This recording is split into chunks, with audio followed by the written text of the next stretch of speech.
보통인 정치인의 경우 아무리 싫어하는 국가라도 마이크 앞에서는 발언에 신중을 가하기 마련인데, 일본의 극우 정치가 아소다로의 발언을 보면 이 사람은 한국과 일본이 엮이는 걸 아주 싫어한다는 것을 알 수 있습니다.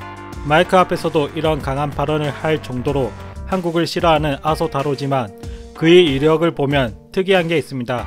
이란 해저터널 연구회 규슈 지부 고문입니다.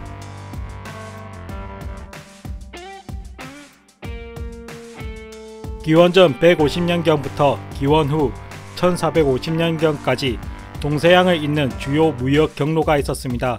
그리고 이 무역 경로에는 크고 작은 마을이나 도시들이 생기면서 번성을 했습니다. 이 무역 경로를 현대인들은 실크로드라고 배우고 있습니다. 하지만 지금은 실크로드 위에서 번성하던 강력한 국가와 도시들은 몰락을 했습니다. 그들은 왜 몰락해버렸던 것일까요? 바로 대항해 시대를 맞이했기 때문입니다. 15세기부터 시작된 대항해 시대는 새로운 해상 무역로를 개척을 하며 시대적 격변을 거듭했습니다. 유럽의 많은 나라들이 이 시기에 해상 패권을 차지하기 위해 목숨을 걸고 싸웠고, 이 과정에서 여러 나라들이 흥망성쇠했습니다. 그리고 살아남은 영국이 대영 제국을 만들었습니다. 그리고 2차 대전이 끝나자 영국은 미국에게 패권을 넘겨주면서 대영 제국의 시대는 저물게 됩니다. 패권을 쥐게 된 미국은 유럽이 다시 강력해지는 것을 막기 위해 태평양으로 무역의 중심을 옮깁니다. 이를 증명하듯 세계 물동량을 보면 아시아에 많은 컨테이너가 오가고 있습니다.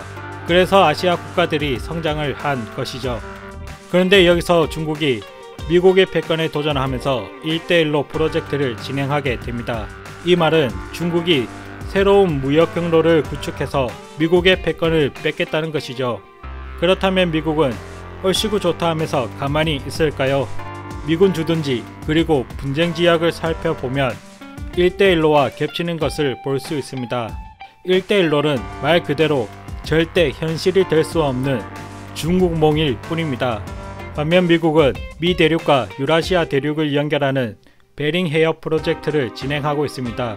아니, 미국이랑 러시아는 태평양을 띄고 떨어져 있는데 어떻게 철도를 건설해야? 이렇게 말할 수 있는데, 미국은 이게 미국이 아니라 이게 진짜 미국입니다. 알래스카를 통해 북미와 러시아가 연결될 수 있습니다. 베링 해협 프로젝트를 보면 중국을 거치지 않고 유럽까지 이어질 수 있죠. 이것이 진짜 미국의 무서움이죠. 현재 미국은 새로운 무역 경로를 구상하고 실행하고 있습니다. 그리고 이 철도를 달릴 하이퍼루프까지 미래를 위해 준비하고 있습니다. 대한민국 역시 대륙을 잇는 철도에 올라타기 위해 낮은 하산 프로젝트를 진행하고 있습니다. 그런데 북한 문제가 골머리를 앓고 있죠. 이런 상황에서 일본 혐한 정치가인 아소다로가 이란 해저터널 고문직에 앉아서 앞에서는 한국에 대한 망언을 쏟아붓고 뒤로는 어떻게든 한국과 철도를 연결하려고 애쓰고 있습니다.